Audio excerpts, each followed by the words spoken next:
Well, welcome to this third class on the pursuit of godliness.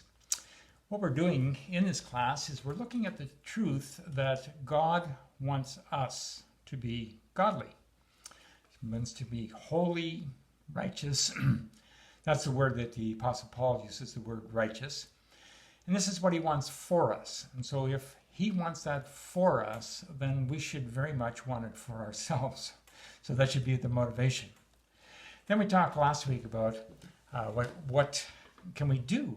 How can we become godly people? And so we turn to the book of Romans because the Apostle Paul speaks to this subject a great deal. And we learned yet last week that it's by faith that we become godly. It's not by works, but it's by faith. Paul says, in verse 17 of chapter 1, "For in the gospel the righteousness of God is revealed," that is how God is going to make us righteous, "a righteousness that is by faith from first to last. The righteous will live by faith." So it's by faith that we become righteous. And so our natural question is, well, faith in what? What has God done? So whereby we can become righteous. And Paul's going to tell us that. But before he does, he wants to really undercut any sense that we may have of ourselves being righteous, or any sense that we can do something about our own unrighteousness. And so he spends from the middle of chapter 1 to the middle of chapter 3 talking about the fact that all of us are unrighteous. None of us have lived up to the standards that we have had available to us. Paul is a Jew, so in his world, there's really two groups of people. There's Jewish people like himself, and then everyone else. Everyone else are Gentiles or pagans. And so that's the way Paul goes about it. He talks about pagans, first of all, and how they don't live up to even the knowledge that they have, and then how Jews don't. And we're going to extrapolate to ourselves as we come to the end of this and say, yeah, and we haven't lived up to what we know as well. So let's get started. Chapter 1, Romans, verse 18. It says, "The wrath of God is being revealed from heaven against all the godlessness and wickedness of people who suppress the truth by their wickedness, since what may be known about God is plain to them, because God has made it plain to them. For since the creation of the world, God's invisible qualities, his eternal power and divine nature, have been clearly seen, being understood from what has been made known, so that people are without excuse." Well, the chapter begins by talking about the wrath of God. And so we really need to come to terms with that. The wrath of God is one of the attributes of God. Just as love is an attribute of God and mercy is an attribute of God, so God is also wrathful, the wrath of God. And what is the wrath of God? Well, the wrath of God is God's righteous response to moral evil. That's a good thing, that God responds to moral evil in that way. Because if God were to just say, well, I don't care, this person has done something wrong, but I don't care about it, and just bypasses evil, then we'd say, ooh, I'm not sure I want to worship God who's like that. But God is always 100% responds to that which is evil. Not in an emotional way, like sometimes we get angry, but in a measured, consistent way. God is always against evil. And so it says that his wrath is being revealed from heaven. Now, what we know is in the last day, his wrath is going to be revealed. But even right now, God's wrath is being revealed. And we're going to see how as we progress through this chapter. His wrath is being revealed against all the godlessness and wickedness of people. Godlessness means people have rejected God. God is not a part of their life. Wickedness is the outcome, the behavior that comes because of godlessness. And it says here, because they suppress the truth, these people. I've spent a little time thinking about that word suppress, suppressing. And the first thing that jumped into my mind was, as people, we all do some suppressing. I think one of the most common one is suppressing the truth about death. We all know that we're going to die, and yet there are people who, when you bring the subject of death up, they say, oh, I don't want to think about it. I don't want to give any of my attention to that right now. And I think what basically you're doing is they're suppressing it. They're putting it out of their minds. And so Paul is saying they put truth out of their minds. And what is the truth that they put out of their minds? Paul says, knowledge of God, which is obvious. This is what he says. Who suppress the truth by their wickedness, since what may be known about God is plain to them, because God has made it plain to them. So they don't have to go searching. God has made it plain to them about himself. How? Well, through what we call natural revelation.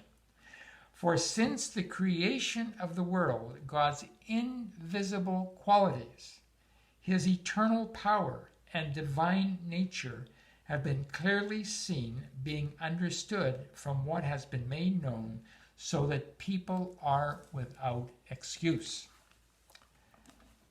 Paul is saying, all a person has to do is look around them. Look around at nature. Look around at creation. Look into the sky and see the clouds and the sun and the majesty. Look at animal life and plant life and how complex it is. And if you do that, your response is going to be, these things didn't get here by themselves. There must be someone outside of time and space. Someone not material, someone invisible, or the word that we more often use, spirit. God is a spirit being. That there is this spirit being, and what I can discern about this spirit being is that he is powerful, and that he's God. I can discern those. That's called natural revelation. Paul isn't saying that a person, by looking at creation, can know everything there is about God. That's not true. How can a person know that God is a triune God, Father, Son, and Holy Spirit, by looking at nature? How can he know that the Son became flesh and dwelt amongst us, which is what we celebrate at Christmas? This is because of special revelation. We know these things.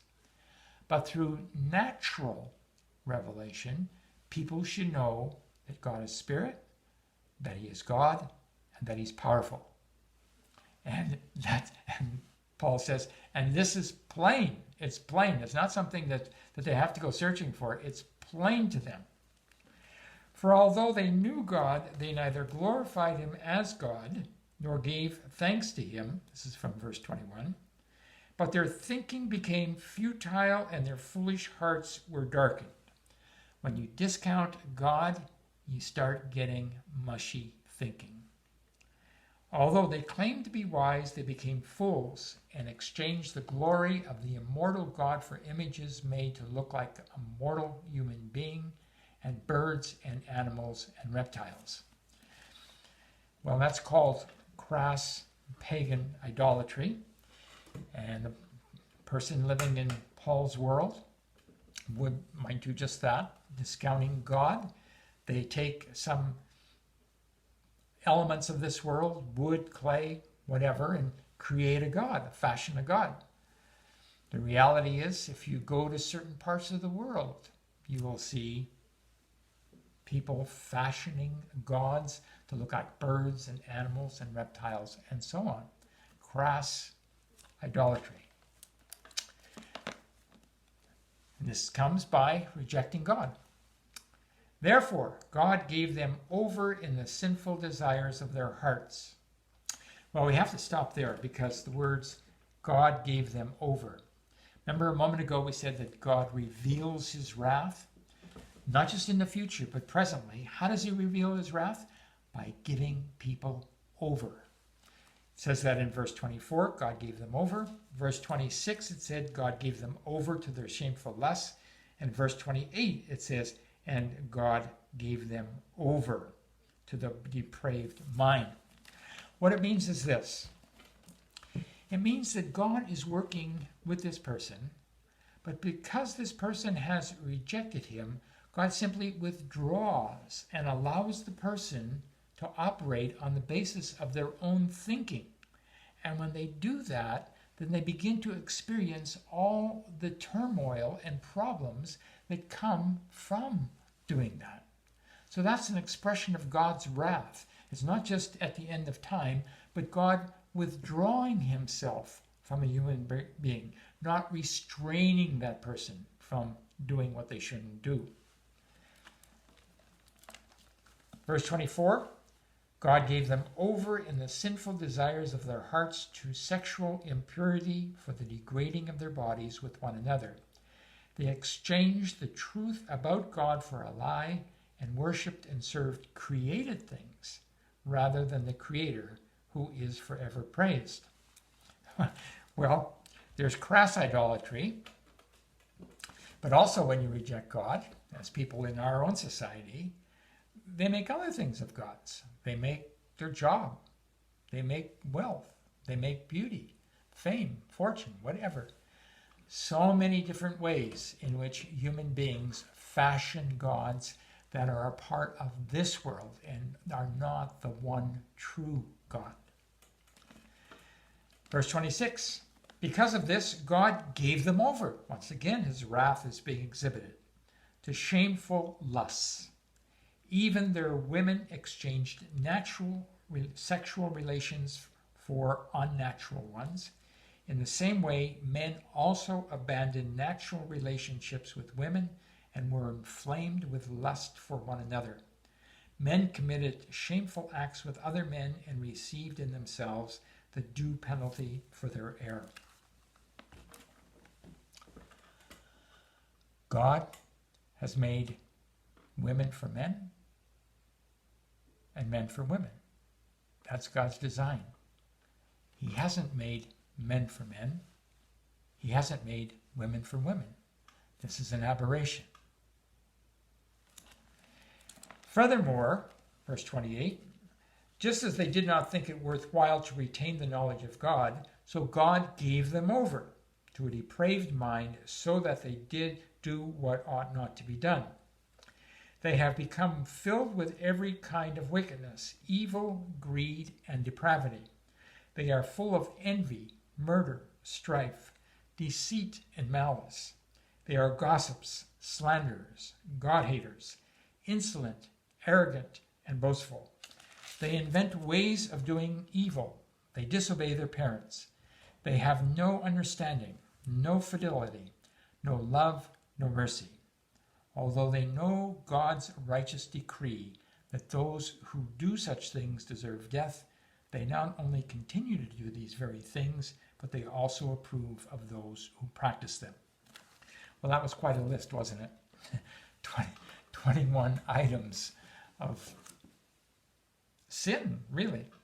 And as I thought about that list, a couple of things jumped out at me. One is, I saw in that list things like gossip and disobeying your parents. Those are sins. And we have this tendency to categorize big sins or little sins. And from what Paul has said before, we were thinking, ooh, I wouldn't have done that big thing. But in that list are gossips and slander, arrogant and boastful, and disobeying parents. Sin, it's all sin. The other thought I had was Paul is writing to people who are going to be reading that list. And if you're reading that list, you can't help but say, yeah, that's me. I did that one. Now, you might skip over one or two, but no, I've done that one too. And so you see yourself as you are as a sinner. Paul is not saying that every pagan has done every one of these things, but he's saying these are the kind of things that come into a person's life. These are the sins that come out of a person when that person has discounted God from their lives and ignored that which is obvious about God. Okay, now Paul is ready to turn to his Jewish audience. They've been listening. This is what he says to them. You, talking about his Jewish audience, therefore have no excuse, you who pass judgment on someone else, for at whatever point you judge another, you are condemning yourself, because you who pass judgment do the same things. Now we know that God's judgment against those who do such things is based on truth. So when you pass judgment on them, and yet you do the same things, do you think you will escape God's judgment? Well, as Paul is talking earlier in the chapter, probably the Jewish audience, people there are rubbing their hands and saying, yes, Paul, you have got it right on. When you talk about those Gentiles, those pagans and what they do, boy, that's exactly what I think. Paul says, not so fast. When you pass judgment on them, you're doing a wrong thing because you do the same things. Even though you're Jews, even though you think of yourself as being privileged, and you are, we'll talk more about that, you still do the same things. Now, of course, you might not do them outwardly, and now we come back to something that Jesus said. Remember, Jesus said, you don't have to break the commandment against murder by murdering somebody. If you're angry, then you've broken that commandment. Or the commandment against adultery. You don't actually have to be physically with a person to commit adultery.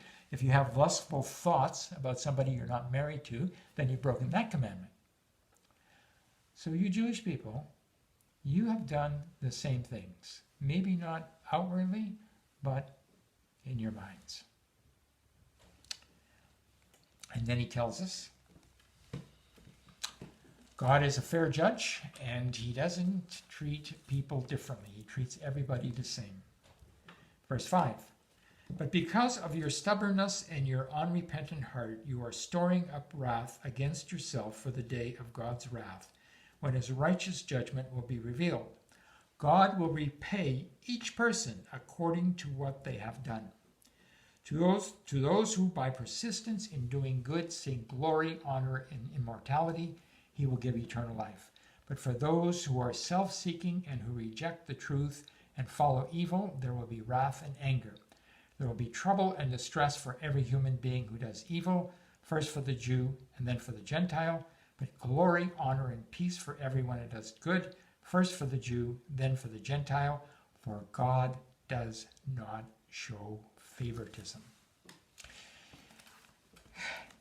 What Paul is saying here is God is just. He will judge things exactly as they should be judged, good and evil. Which is a great thought, because in this world we know that there is a lot of injustice, and we know how difficult it is for anyone to judge properly. I'm thinking about a newspaper that I read today. The front page was all about a judgment that a judge just made. And it was a judgment about two men, white, one off-duty policeman, brothers, who beat up on a young black man, causing that man to lose his left eye. He made a judgment, the judge. He found the one brother guilty to a certain point. He found the other person not guilty. and then not guilty again. And when the judge was asked about it, he said, I had the feeling that they were guilty, but I wasn't sure about it. I didn't have all the evidence. And then he said it again and again. And this is true. This is true. And there are a lot of people now that are very upset by this judgment, and perhaps they should be. But it is very difficult in this world in which we live to give a judgment that is 100% accurate. But what Paul is saying here is God will judge accurately. God will judge accurately. He knows good and evil. He knows how to sort that out. And he does not show favoritism. Nobody's going to have a special position before God because they're a certain color, because they come from a certain country, because they speak a certain language, because they have so much money. All of us stand in the same place before God. Great truth. God does not show favoritism. Then he tells us how God judges in a very fair way. He says, all who sin apart from the law will also perish apart from the law, and all who sin under the law will be judged by the law. For it is not those who hear the law who are righteous in God's sight, but it is those who obey the law who will be declared righteous. Indeed, when Gentiles who do not have the law do by nature things required by the law, they are a law for themselves, even though they do not have the law. They show that the requirements of the law are written on their hearts, their consciences also bearing witness, and their thoughts sometimes accusing them and at other times even defending them. So Paul is saying a couple of really important things here. First thing he's saying is we are judged, that is, condemned, by the light that we have. We're not saved, but we're judged or condemned by the light that we have, in the sense that we have not lived up to that light. So he first talks about those who are under the law will be judged by the law. Who is that? The Jews. The Jews have the law. Now, if you want to, the law is really the revealed will of God concerning how we should act. But if you want to sort of zero in, think of the Ten Commandments. And it's like, well, the Jewish people had the Ten Commandments and the rest of what God wanted them to do, but they didn't live up to it. So when God judges, condemns, not saves, the Jewish person, it's because he didn't live up to the light that he had. And those who sin apart from the law will also perish apart from the law. So, in the same way, those people, pagans, who never have the law, when God judges, condemns them, he doesn't condemn them for breaking the Ten Commandments, which they never had, but for breaking the knowledge that they had to that point in time. And what is the knowledge they have? He talks about it here. Their conscience. Paul's saying, God has made man as a moral being. Every person has a conscience. Now, sometimes that conscience is well formed, sometimes it isn't. Sometimes a person's conscience will say, oh, what I did was the right thing. That's what Paul says here. Many times a person's conscience will say, oh, you just did something you shouldn't have done. Well, that's what the person without the law, the pagan, has to work with. He has at least his conscience. And what Paul is saying is he has not lived up to that. So the person with the law has not lived up to that. The person, and is therefore condemned. The person with the conscience but not the law has not lived up to his conscience and therefore is condemned. And by extrapolation, we can say we who are well churched and grew up in church and have the New Testament, and we know all the beauty of the New Testament and what Jesus stands for, and that has been part of who we are, and thus we know to a greater extent what we should be doing, we too don't live up to that. And so we are condemned accordingly. So just to wrap that up, we are not saved by the light that we have. We're condemned by the light that we have. We are saved in another way, and we are getting to that. Well, we come now towards the end. Paul's been talking about the Jews. He's been talking about the pagans. We've also talked about ourselves. A summary statement is chapter 3, verse 10, where he says, "As it is written, there is no one righteous, not even one." There is no one righteous, not even one. Not you, not me, not anyone else in all the world at any time. None of us are righteous. And because we're not righteous, we're not even on the way to living a righteous life. Something more has to happen for us to do that. But we have to start with that point of knowing that we are unrighteous. And just in case we've missed it, Paul concludes this section with these words. Therefore, verse 20, "Therefore no one will be declared righteous in God's sight by the works of the law. Rather, through the law we become conscious of our sin." So the law, the Ten Commandments, on the one hand, they do provide for us an understanding of the nature of God, that God is a holy God. When we look at the Ten Commandments, we say, ooh, God is a holy God. But they are not a path to God. Nobody can say, well, I obey the Ten Commandments and therefore I know that I'm going to be in heaven, because nobody obeys the Ten Commandments. Rather, Paul says, through the law, through the Ten Commandments, we become conscious of sin. This is the purpose. You look at the commandments, you look at the first commandment, and then you examine your life and you say, broken that one.